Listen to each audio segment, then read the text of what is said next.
Most of my roles do portray me as a bumbler. In real life, I'm a natural athlete, every muscle toned to perfection. So it isn't, I mean, that's the kind of acting that I am capable of.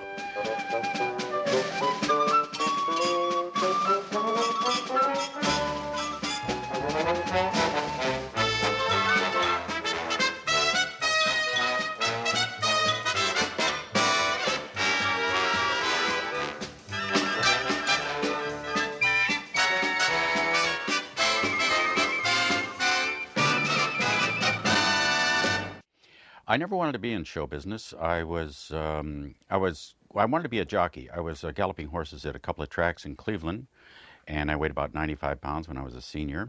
Um, and one day I was in the starting gate, and horses go from a dead stop to 40 miles an hour right now, as you know. And I'd never been in the starting gate before. My dad said, take the horse in the gate and everything.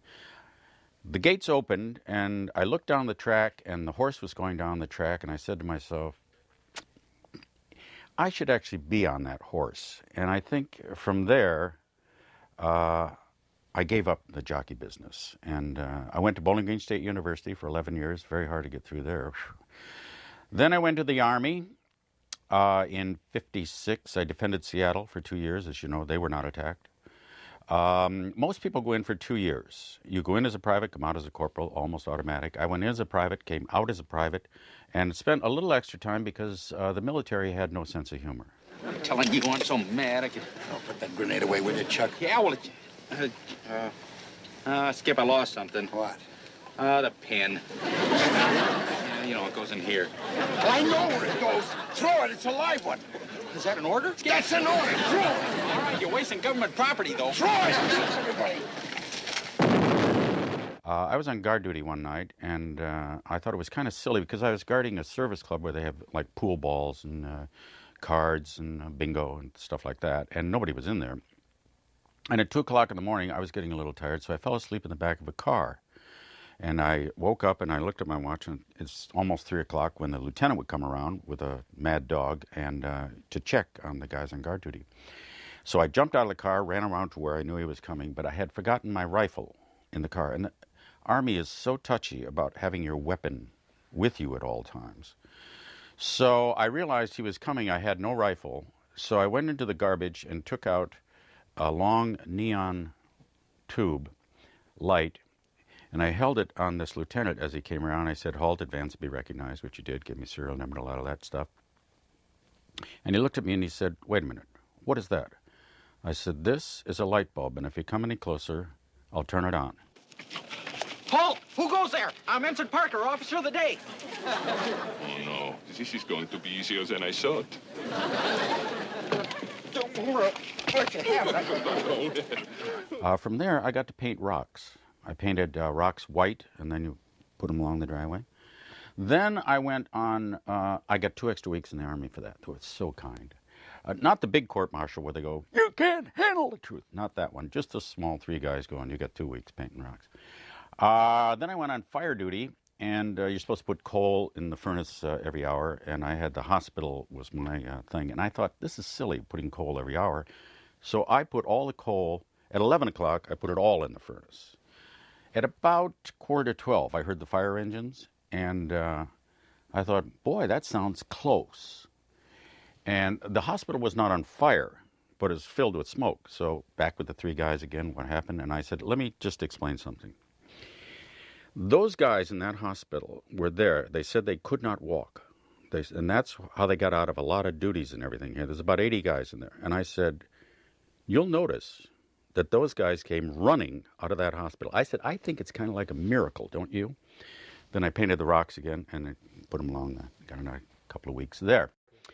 I was working in Cleveland at a television show. How I got there, I don't know. I started doing promos for the station. Next thing I know, I'm in promos. They thought I was kind of humorous. And so I talked the station, another station, into using a gentleman that I was a friend with, Ernie Anderson, who eventually became the voice of ABC on The Love Boat. And I talked the station into my directing a morning show, and Ernie being the talent. Ernie had very little talent, and I had never directed.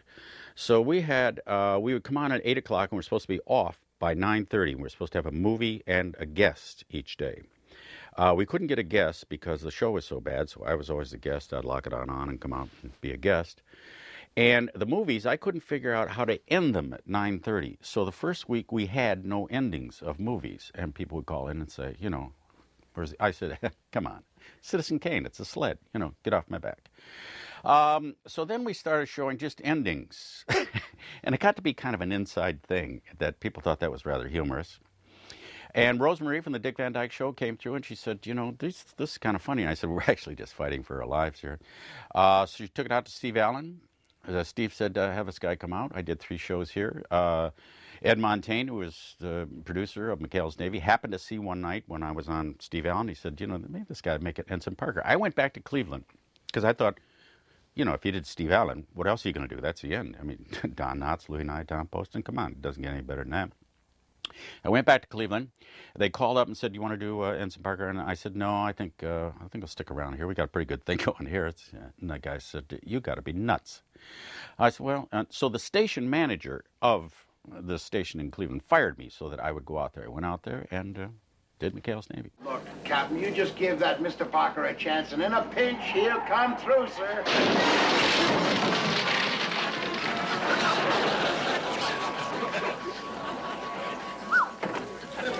Morning, Captain.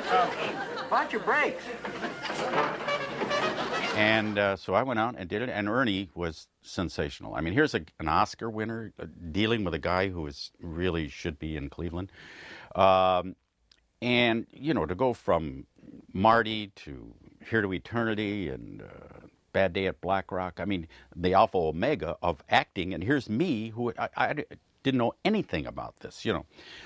So one day I thought I would kind of impress Ernie and see, you know, like I really know what I'm doing. And I said, before we were doing a shot, I said, Ernie, what is my motivation in this particular scene? And he said, if you don't get this shot by 5 o'clock, I'm going to kick you in the ass.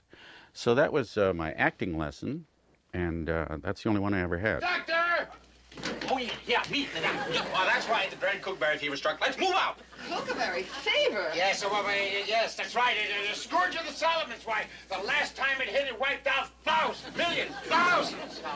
I didn't think it was a million. No, right, all right. Come on, let's move out. I'd like to say maybe your own. Just a second. Now, who the devil are you? Dr. Park at your service, sir. MD, DM, BBC, AM, and FM. When I look back on it now, I think I should have been arrested for mugging as much as I did. But that's just what I felt comfortable with, you know, doing those silly things like that. And we didn't do a great deal of ad-libbing, but we did a lot of, you know, just physical things were mostly. Okay, Chuck, take her over. Cast off! Those skips aren't going to wait all day, you guys. Full speed ahead. Well, how's that, Skip? Well, fine, except you forgot to get on board. Yeah. Hey, wait for me!